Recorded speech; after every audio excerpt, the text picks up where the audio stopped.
Hey everyone, and welcome back to continue the conversation with Tegero, a space where we can have deep and detailed conversations that are being had already, or conversations that need to be had. Today we're going to be talking about justice, what's happening in this country, and whether the systems we're relying on are actually working. Today's question is a heavy one.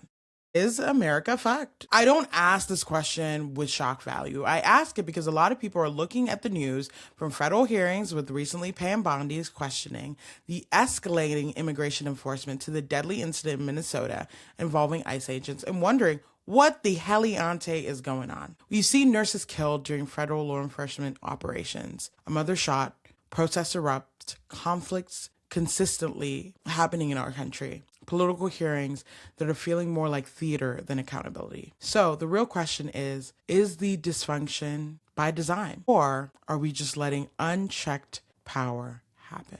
To help me unpack this, legally, morally, and historically, I'm joined by an attorney, a civil rights advocate, Qasim Rashid. Hassan has spent years writing, speaking about constitutional rights, justice, and how our system impacts everyday people. Today we're talking about immigration enforcement, federal accountability, Pam Bondi's hearing, and whether the state of America's democracy is fragile or fundamentally flawed. Thank you so much for being here, friends. Let's get into the conversation. Hi, everyone, and welcome back to the podcast. I have an incredible guest with me, Qasim Rashid. We've been friends for a little bit, okay? We sat on a panel together and Netroots. And now we're having a really in-depth conversation. And the question I'm basically posing to Qasim and the guiding principle about our conversation today is America fucked? Are we screwed? Are we on the verge of breaking, right? Are we on the verge of not going back? We're seeing how the legal system is it working in our favor? The administration isn't, the House isn't, Congress isn't, and like people are fighting to try to preserve America. But it seems like we're going down this like really slippery slope. So with that, I'm glad to have Qasim on the podcast to talk about this. So welcome. Good to be here. Good to spend time with you. To spend time with you too. So my first question to you, really, is kind of the guiding point about the entire conversation is when people like me and a lot of people say online, America's fucked, what do you really think they're pointing to from your perspective? Is it the institution narrative or is it something deeper and bigger? Well, I should have said this sooner. It's good to converse with the most famous sibling in your family by far. Let's just get that out of the way, so there's no doubt or confusion later on about the royalty that I'm in the company of. The easy answer is to say, yeah, it's done, it's over, pack it up. And I vehemently reject that notion for a number of reasons. One, I think it's an insult to the civil rights leaders of yesteryear who were in similar or far worse conditions than right now and pulled America out of those situations. It's an insult to the Robert Smalls of the world, to the Mum Betts of the world. And if you don't know who that is, that's the reason why we need to study history more. I don't mean you specifically, Tega. I mean just people watching. It's an insult to the Claudette Colvins and the Irene Morgans and the Malcolm X's and the Fred Hamptons of the world, the Dr. Kings of the world. Look, this is why I cringe whenever I hear some liberals say, this is unprecedented. We've never seen this before. Maybe you haven't because you haven't read history. But unfortunately, this is what America has been for a long time. And if you're just finally not paying attention because it's also affecting white people, then I got news for you. You should have joined up with black and brown people centuries ago, decades ago, generations ago. And so while I think two things are true. One, we're in a really bad situation. We're in a worse situation than at any point in my lifetime. I'm 43 years old. I was born in 1982, 17 years after the Jim Crow laws fell. And I can say with confidence that we are in a worse situation now than when I was growing up. There's no doubt about it. I'm not saying things were perfect growing up. I grew up low income, on food stamps, Section 8 housing. It was not great. I can say with conviction that overall we're in a worse spot. And the second thing that's true is that no, this is not beyond repair. It's not run for the hills. I will not give in to despair. I will not be hopeless. James Baldwin talked about this, that you cannot tell the children that there's no hope. And I think this is where we need to look at ourselves, stand on the shoulders of the people that have inspired us to get to this point, that have gotten us at this point, and say, hey, we have something that those folks didn't have, and that is we didn't have their shoulders to stand on. And so let's stand on their shoulders, learn from their example, and go out and actually reform what needs to be reformed and build a better foundation for the future. Thank you for that. And I want to point into that and go a little bit deeper as your experience with an attorney right now. Do you see justice looking different, right? I think like for people of color, we know justice isn't like fully always served in some cases. But even now, I'm like, is there ever going to be true justice when the foot's on the other shoe? Like we're looking at Minnesota, right? And we're seeing what's happening with Alex Preddy and like how the administration is trying to villainize him. Like, is he ever going to get justice? Or is justice going to be reframed under this Trump lens bubble? And it's like, well, if my people, the 1% get, freed, like that's good, that's fine and jolly and everything. So I want to hear your viewpoint on that. Look, I think this is where I really want folks to lean into what the history tells us, right? Prior to Trump, prior to 2016, when he started and the public unpleasantness began to happen, folks got to understand, we already had a system where Black and Latino majority schools got 200 billion less in annual funding than white majority schools. We already had a system where Black Americans, even though they use drugs and alcohol at lower rates than white Americans, were facing 6 to 10 times higher conviction rates because of over-policing. This is before Trump. We already had a system where Black people were given 20% longer prison sentences, where if you were a Black person convicted of a violent crime, same as a white person, you had a 35 times higher likelihood of getting the death penalty than a white person. This when you talk about justice, we've never truly had a just criminal justice system. We've never truly had a just economic system. Prior to Trump, Black Americans versus white Americans in wealth and income inequality was astronomical. The median white family's wealth was $147,000. The median Black family was $3,600. Median Latino, $6,600. And so this is all prior to Trump.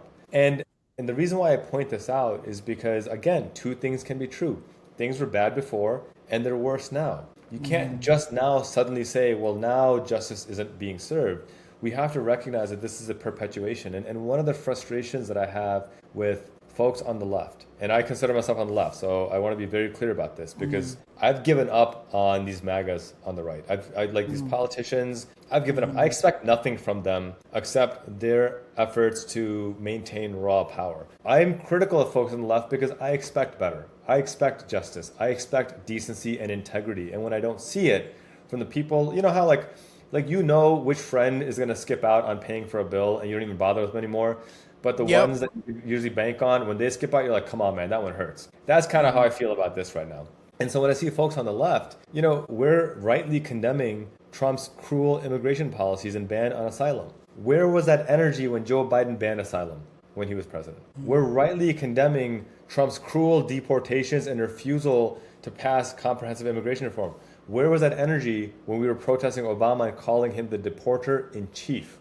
Right? We rightly condemn Trump for unleashing this ICE army and executing Keith Porter, executing Renee Good, executing Alex Preddy. Where was his energy when Obama was using drone strikes to kill U.S. citizens? This is my point. I'm not trying to both sides it. I'm not at all trying to both sides it. I'm trying to point out what Dr. King said, that injustice anywhere is a threat to justice everywhere. And this is the problem here, that if we're going to truly uphold justice for people like Alex Preddy, for people like Keith Porter, for people like George Floyd, then it's going to require us to remove the lens of red versus blue and recognize that this is right versus wrong. This is justice versus injustice. And part of that also requires us, this is why I don't demonize conservatives writ large. I will be very critical of MAGA politicians, but I won't demonize them, because at the end of the day, right now, farmers saw a 46% increase in bankruptcies over last year. Right? 90% of them voted for Trump. I'm not going to go and laugh in their face. If somebody wants to, I'm not going to stop them either. But I personally figure it's time for us to recognize that this is a top billionaire class versus bottom working class folks. That's really where our solution to upholding justice comes in. There are more of us, but we got to stop these cultural wars. We got to find ways to work together to push back against the oligarchy. No, I agree with you. I think it's hard. It's easy for me to hear you say this, and I understand it. And then I see the real big picture, and I'm like, a part of it also goes into what's being, agenda set. Like, I'm glad to hear you say that and understand from your point of view, because even for me, I got a degree in PR, and we talk about agenda setting.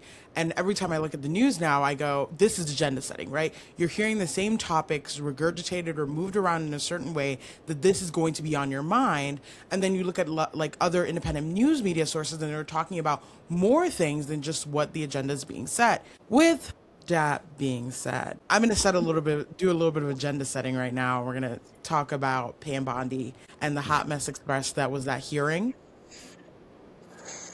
Hot Mess Express. I like that. That sounds really appropriate, actually. It was. It was a hot because in my opinion, I'm like, why are we fighting the Yeah. people who could remove you from office? Like, Yeah. I'm like, you're doing a really bad job. And from what I've researched now, it's like every side of the aisle is like Pam Bondi needs to go, Yeah. right? So I want to hear your thoughts about the hearing. What are your viewpoints? We'll get into it because I think like why the big question is like why does this hearing like matter beyond the headlines, right? Like why does it matter beyond what we're just seeing little clips and whatever? Why does it matter that much? And I think from your attorney point of view it would be very helpful for people to understand. Yeah, it's extraordinarily important to have these hearings because you want to get things documented and on the record. You don't want people to be able to gaslight later on or pretend that something didn't happen because she's already doing that, right? She's already trying to pretend. FBI released a statement that there's no evidence that Jeffrey Epstein engaged in child sex trafficking. Insane statement, like gaslighting, but like textbook definition of gaslighting. But getting her on the record to admit to certain things is important because one, it tells the story publicly. It lets the entire country see just how absurd and ridiculous this woman actually is.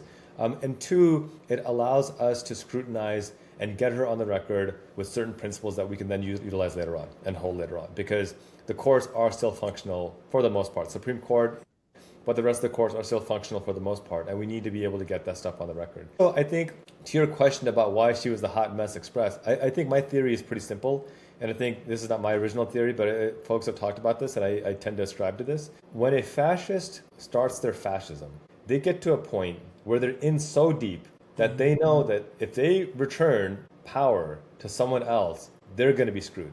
Jack Smith has already testified that he can prove beyond a reasonable doubt that Trump created that insurrection. He can point to money, he can point to processes that he fabricated and manufactured that insurrection. If A.G. Garland had 2 brain cells or a spine or a set of testicles, maybe Trump would be in prison right now. But A.G. Garland is one of the most feckless human beings in existence. And I hope he knows that he will be remembered as one of the men who killed democracy in America, should democracy fall. That's A.G. Garland. That's who he will be, always has been. A disgusting, feckless human being. I get so angry thinking about how this man had one job to uphold justice, and he was more worried about norms and his legacy than about doing what is right. And I hope he remembers and his kids remember that they have a feckless human being. All that said, A.G. Bondi's on the other extreme. She is doing everything she possibly can to run with Trump on his fascism. And she also knows that if Trump leaves power and someone other than J.D. Vance or another MAGA cultist takes power, if anyone with any sense of decency or a spine comes into power, she is in a ton of trouble for all the laws that she has violated and broke. And so her only option is to keep digging deeper, to go 10 toes down and say, I'm just not going to admit to anything so that in the future I can't be held accountable.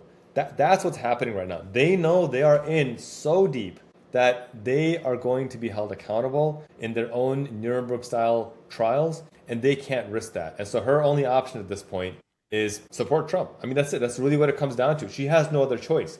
The only other choice is to resign and say, I'm going to do a tell-all for amnesty and blah, blah, blah, but Trump is still in power. So she can't even do that. So they've made their bed. Now they're laying in it, and they are, as you said, the hot mess express. So knowing that, do you believe that we're going to have another election, right? Because I'm sitting here like, if she's digging a hole so deep that she's like, I'm going to dive in it.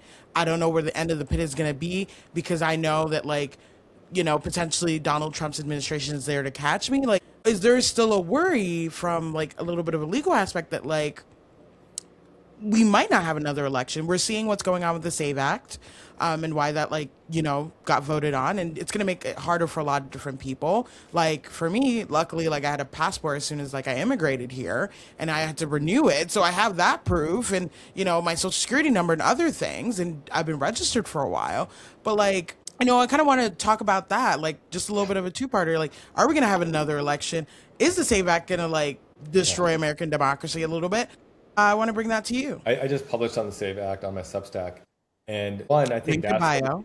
I'm yeah, linking in the bio. yep. Um, so that's one. We'll talk about it in a second. I look, here's the thing. We've heard ever since Trump came down that escalator, oh, you're overreacting. The systems will hold. He's not going to be able to do that much. There's a famous Maureen Dowd op-ed, El the Dove, Hillary the Hawk, or relax, we'll be fine no matter who wins. The road to fascism is paved by people telling us we're overreacting. And I'll never forget, now Minnesota Attorney General Keith Ellison, then Congressman Keith Ellison, was on ABC with George Stephanopoulos and what's her name from the New York Times, just a woman who's kind of this both sides Trump appeasing journalist, can't remember her name now, but Maggie Haberman. And he says, look, I'm from Minnesota. I saw Jesse Ventura win. Stranger things have happened. This man has momentum, and we could be looking at him as being the next president. This was in July of 2015. And Maggie Haberman and George Stephanopoulos, two white people, laugh in his black man's face. They laugh in his face on national television, ridiculing him for saying just this absurdly stupid thing, forgetting that as a black man in America, Keith Ellison knows better than most everyone what fascism looks like and the signs of fascism and the power of white supremacy and the having the complexion for protection. Shout out to Paul Mooney. And they laughed in his face. And it was such a rich irony to watch ABC then bend the knee to Trump and give him a $15 million settlement for calling him an adjudicated rapist, which the judge had already done so, and they're quoting the judge. And they're so afraid of this man that they laughed at Keith Ellison's face. Now they're so afraid that they gave him $15 million to make him go away. I mean, just the full circle aspect of it, right? Yeah. And so when all this rant comes back to your question, is context to your question of are we going to have midterm elections, I would not be surprised if we don't have free and fair midterm elections. And the reason for that, one is these ICE fascists, these kind of gangsters roaming the streets, killing people in broad daylight, intimidating them. And the thing is, they don't need to shut down every polling location. They just need to go to one or two polling locations, rough up a couple of people, maybe kill one person. And guess what? People are going to be like, hell no, I'm not going to do that. I'm just going to stay home. That's all you need. You don't need to have 80% of the population stay home. You need to have 2% of the population stay home. Because so many of these races are so close, because they've been gerrymandered to hell, they just need 1 or 2% of people to stay home.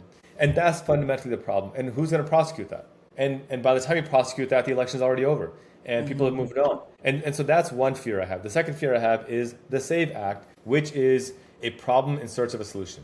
And it's very deceptively called the SAVE Act. And the talking point is very, very simple from Republicans. It's a very sexy talking point. Hey, all we want is voter ID. Why don't you want voter ID? And the problem with this really stupid talking point is that we already have voter ID. Yep. When you register to vote, you show your ID. And you say, hey, I'm Qasim, here's my driver's license, I'm registering to vote. And they say, great, this is the same system information we have in our database. Boom, you're registered to vote. What the SAVE Act does is it allows states to say that ID that you already confirmed who you are and that you voted with for decades, in my case, is no longer good enough. You need to go out and get yet another ID. And guess what? If you're a woman who changed her name, no. We don't know if you're the same woman who voted last time because you got married now, and now you apparently are a different human being altogether. Even though it's the exact same person and the exact same birth date and the exact same social security number, because your last name changed because you got married, suddenly we don't think you are who you are anymore. So now go and get a new ID altogether. It's going to affect 70 million women. If you have a tribal ID, nope, we don't know if you're an illegal immigrant, and we're going to lock you up. If you are a soldier overseas, we don't know if we can trust you to defend this country. You got to come all the way back, get a new ID, re-register to vote, and then you can go all the way back to deployment overseas. And so again, what this is doing is it's taking a problem that doesn't exist, right? The Heritage Foundation, the right-wing fascists behind Project 2025, looked at the last 40 years and found a 0.00006% chance that somebody committed a fraudulent vote, and found zero examples of when it ever flipped an election in any capacity whatsoever. What this is designed to do is for Republicans to have permanent majority, even as the minority party. And they're targeting women in particular because women are much more thoughtful than men when it comes to basically everything. And that's why women have voted between 4 and 13 points blue over Republicans in every election since 1992. And Republicans had two choices. They could have said, you know what, maybe we should change our policies to attract more women to vote for us. But instead they said, you know what, the problem is not that our policies are bad. The problem is that women are stupid. So therefore, we're just going to stop women from voting, period. That's the Republican mantra. And that's why I think the idea that this is about voting rights is, or voter ID is a farce. This is about voting rights, about repealing the 19th Amendment, about repealing the rights of women to vote. It is white Christian nationalism. It is gender-based discrimination, and it will be the downfall of a functioning democracy if we don't stop this piece of legislation from becoming law. Sorry for the long rant, but had to get all that out there. No, it's not a long rant. It's a very important rant, right? Like when I heard about the SAVE Act, like, one, you're not pushing more women to get married.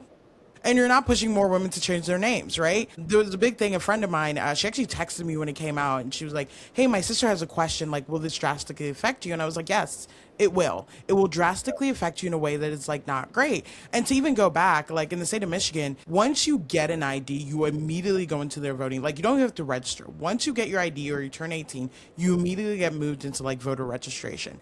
If you have to vote in person, because again it's like you can vote by mail, you don't have to have a reason. If you have to vote in person, you have to bring your ID to the check-in point, right? They scan your ID like you're going through TSA type vibe, right? And it just says, okay, cool, they're good to go, give a ballot. So I think I agree, it's like they're making a lot of these laws a lot harder for women, people of color, to vote. And I think the worry is like, they were like, oh well, it's making it fair and safe. And I was like, elections were always fair and safe. Donald Trump just was scared and was like, well, because I didn't win, this is what's happening. And people were believing him. That's so dangerous. Even then, there was a recent story that came out in Texas where, which again goes back to how women are being treated by the Trump administration. A little bit of a scary story. A woman from the UK, she came over to visit her dad. He lives in Texas. And basically they were getting into an argument and discussing about, Donald Trump, the Epstein files, things like that.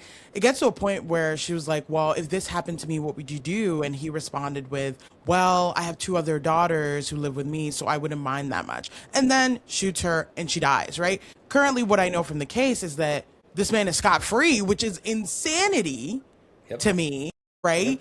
But it's like, that's what's happening in this administration. You can't even argue what is happening in the country without potentially retribution of dying. We now have proof. We literally have proof now that Trump supporters are killing people for not supporting Trump, like legitimate proof. And even relatives are killing each other. But that's a deeper, little bit of a darker conversation. I want to dive a little more into one area that I think is also important to both me and you. A nurse, a mother, 2 United States citizens have been killed, right? A lot of uproar has been happening. Three. Don't forget Keith Porter as well. Keith Porter as well. I also want to bring up that point of, to go to Keith Porter, everyone is now up in arms because, I'm going to be honest, 2 white individuals have been killed, right? But there have been hundreds at this point, immigrants, Mexicans, Black people who have been killed, right? What does it say about enforcement forces? Like it basically, like ICE is being seen as a threat to humankind and anyone who doesn't support this administration.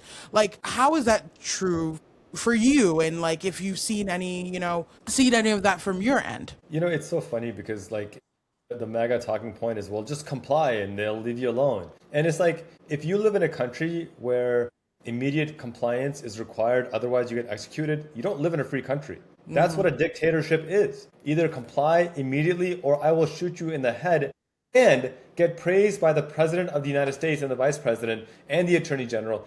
That's not freedom. That is fascism. Like, how are they not? And this is the funniest thing, is that it's the same people who are like, don't tread on me, and with the snake and like they're the ones who are like, yes, sir, let me lick your boot. Can I have another? It's absurd. It's absolutely absurd. Where I want folks to really reflect on this is that while these stories of Keith Porter, actually his story didn't get nearly the attention it should have deserved, of Renee Good, of Alex Preddy, make more of the headlines, you're right. It's killed hundreds of people. And worse, they have, and I call it worse because I think persecution is worse than death, because at least, it sounds weird to say, but at least with death, the suffering is over. But there is documented evidence that they are raping women perpetually. In Louisiana, there was a case where this fascist raped a mother over months at a time in exchange to let her see her daughter. And he's facing 10 to 15 years. But the question is, how many other ICE fascists knew this is what he was doing and said, yeah, I'm cool with that. It's okay. It's horrifying. We know that they are sexually abusing migrant children. There's a report by The Guardian, published way back in 2019, 7 years ago, that there are nearly 5,000 documented cases of ICE and DHS sexually abusing migrant children. These are just the documented cases. You and I have both worked in this advocacy space of combating sexual abuse, we know that for every one that's reported, there's a dozen more that go unreported, at least. We know there's a report that was published in ProPublica and The Guardian, by the way, of ICE agents taking men's testicles and crushing them in the Texas facilities. This is a form of genocide. Preventing reproduction is a form of genocide. And this is all happening. And so what I want folks to understand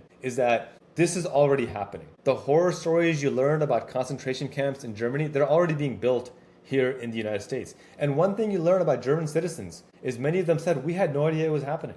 We had no idea. Because the camps were in Poland or in other parts of the country or remote parts of Europe. Well, these are in the remote parts of Texas, of Louisiana, of Florida, Alligator Alcatraz. And so this is the red flag you've been waiting for. This is the wailing siren that you've been waiting for. And don't wait until midterms, or don't wait until, raise your voice now. Sound the alarm now. Be active now. Be in the face of every member of Congress now. Republicans and Democrats alike. Don't pretend that just because they're on your side that they don't need to hear from you. They absolutely need to hear from you so you can keep a fire lit under their butts so that they keep doing the work we need them to do. Thank you for that. I want to add that because we're about to wrap up. That do you see reform possible here, or is the system resisting it? Right.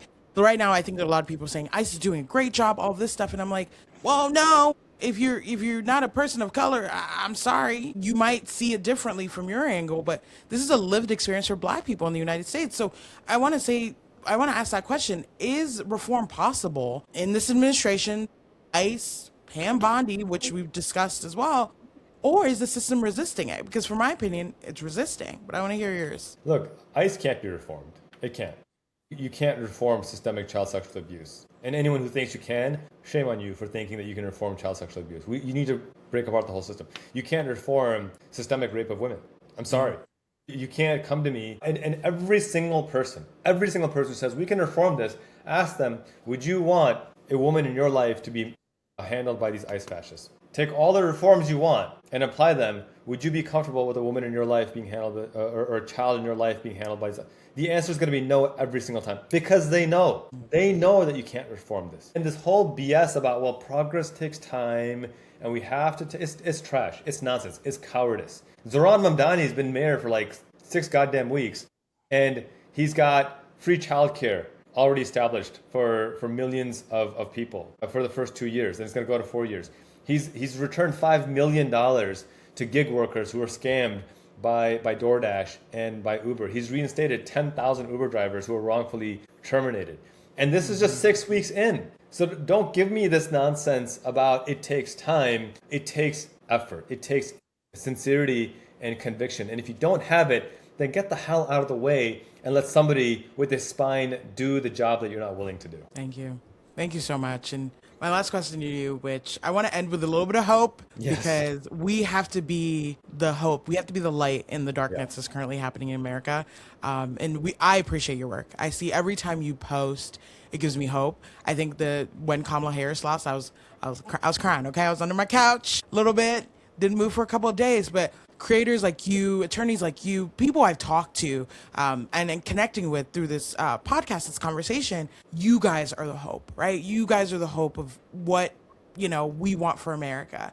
And so what I want to say, my final question to you is there a path forward to protect both safety and justice? That's the only and path what does forward. that hope look like? Yeah, that's the only path forward. I don't ascribe to the notion that you have to sacrifice one for the other. I think it was Ben Franklin, who said, forgive me if I'm misquoting one of the founding fathers of the United States, who said that those who would trade a little bit of privacy for security deserve neither. And that's kind of the point here as well. I don't think we need to sacrifice one or the other. Safety and justice are hand in hand. That's the only way it functions together. And as angry as I am, and I'll say it a million times, I am angry and I will remain angry because there's things that require anger. Don't confuse that for despair.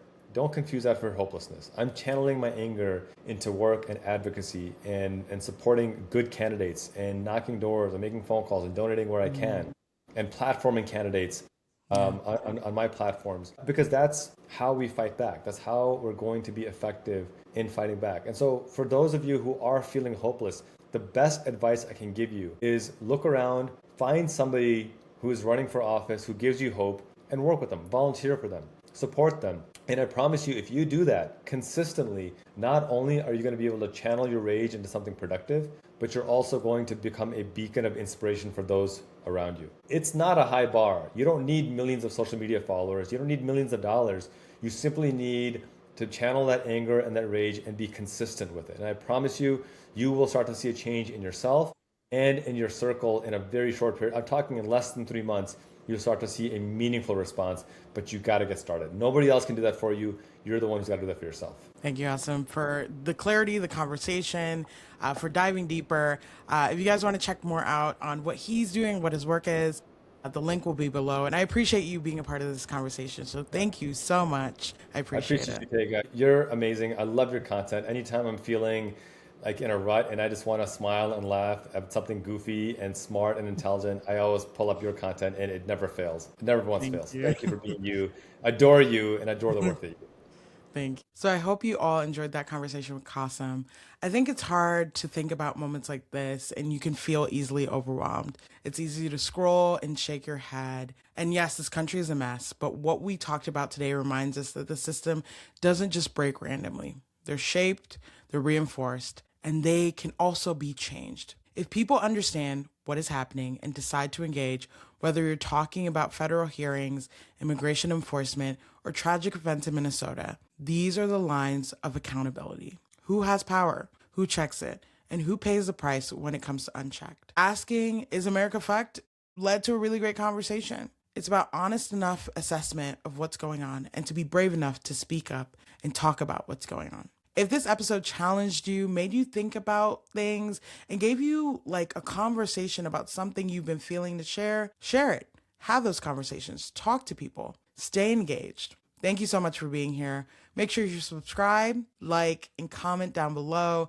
I can't wait to see you on the next episode, and we can continue this conversation together, friends. Bye.